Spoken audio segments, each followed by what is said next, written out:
In this channel, I've established why it's pretty much impossible for anybody to beat the UFC. And in fact, this video is actually somewhat of a follow-up to the video I did previously, because even though that the UFC would on paper lose the case, but realistically more so win the case because they only have to pay $300 million to a bunch of fighters. And to be honest, the UFC could just spend triple of that and not even miss a beat. What would follow next would actually be interesting. The judge surprised everyone and blocked settlement, forcing the UFC to either pay the fighters more or conceive the trial by jury. But like I mentioned, the UFC is never going to really be hurting for money. The real part of the lawsuit really is changes to the structures of the contracts of the MMA fighters that currently compete. If these change, we could see hundreds of Francis Ngannous go to other promotions just to get better money. PFL will become one of the biggest competitors, and so many new indies, even CFFC, who I work with, would even have a shot. And even though all of these sounds great, even though things have improved, even in the most perfect world, I'm not sure if any other promotion can beat the UFC. To see why it's almost impossible to challenge the UFC, we need to look at the past. It all really started with the Ultimate Fighter. Once the Ultimate Fighter started seeing success, multiple companies just started popping up, trying to start some resemblance of competition. And some of them achieved it pretty decently. In the first 4 years after the tough season, Strikeforce, Elite FC, IFL, Affliction, and Bellator would all be funded. There was also this thing called Pride FC in Japan. I don't know if you've heard of it. But fast forward to this day, and not a single one of them exists anymore.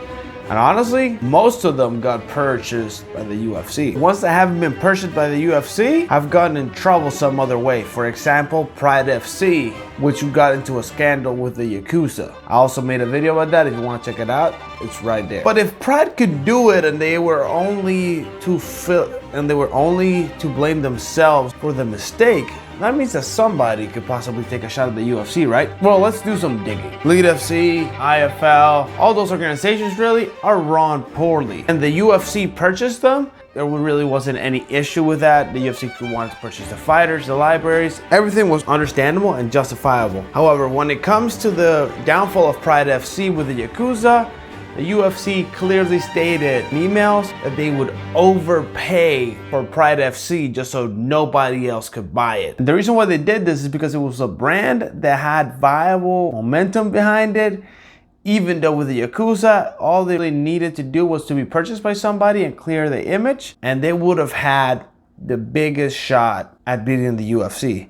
But the UFC overbid for it and successfully purchased it. So even though a lot of companies that would pop up and were not good enough, the ones that were good enough to beat the UFC would purchase. So that way they would never face any competition.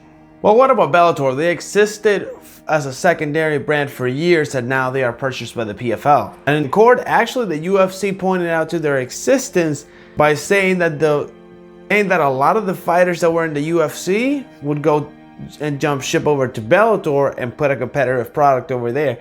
And whether yes, the product was sort of competitive, the UFC never allowed their top talent to go over to Bellator. They were never getting the main eventers. Well, right now I'm free agent. You hear it right? I'm free agent. Arlovsky went through a ton of difficulty to get out of his UFC contract to go to Affliction. You know, UFC changed their contract that even make it more difficult. You saw that with Randy Couture, went to a lawsuit to try to get out of his contract.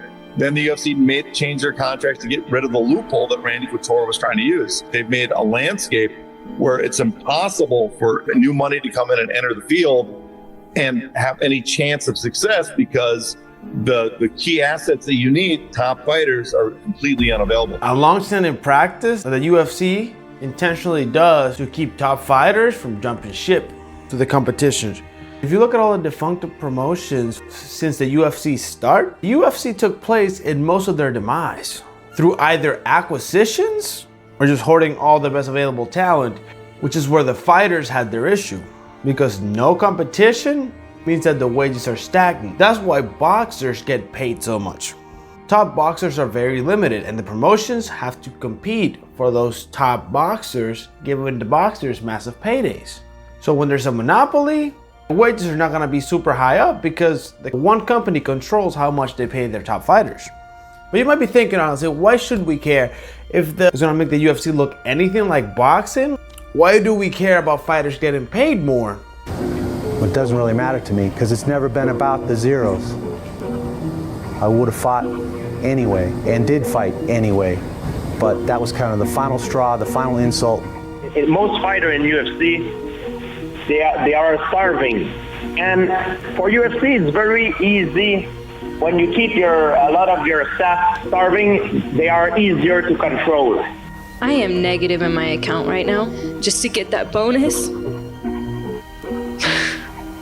I've been so broke my whole life because of this sport. There's gonna be a million belts out there. Nobody's gonna fight their straight competition like they do currently in the UFC. Top 5 fighters, which does not happen in boxing 90% of the time. Yes, we would have fighters that are like Floyd Mayweather making millions, but does that really matter to you, the end consumer? And that actually is a factor in antitrust lawsuits, the end consumer. And I should point out that UFC doesn't have to convince every single year. They just have to convince one of them. And Dana already is claiming that the judge is out for blood. It's getting to a point now where this feels personal. You know, I went to high school with this guy. I don't know what the hell me or Lorenzo did to him in high school, but this seems very, very personal. One of the biggest reasons why ending the monopoly of the UFC is that the UFC has a big foothold, both money-wise and the best fighters in the world over all the other promotions. Meaning that if all of a sudden things get fixed, the UFC still has more money than any other promotion out there. And not only that, they also already have all the best fighters signed. So they're pretty much set, but it doesn't even end there. Because the UFC also has the momentum and the brand cliche and everything that comes with it. And they've had it for the past 20 years. Yes, Dana White is completely manipulating the situation to get one of those people to jump the boat. And that's the tricky part. You just need one. And this is one of the biggest factors on the fact why nobody will be able to compete against the UFC in their monopoly. And now where we currently stand is there's one lawsuit that has 2 different areas. It gets really complicated, but all you really need to know is one of them has trial in October 26th. One of them has their trial on October 28th. And this one's focused more monetarily, but if they get more money than the 335 million, whatever it is, the UFC is really going to be able to afford it completely easily.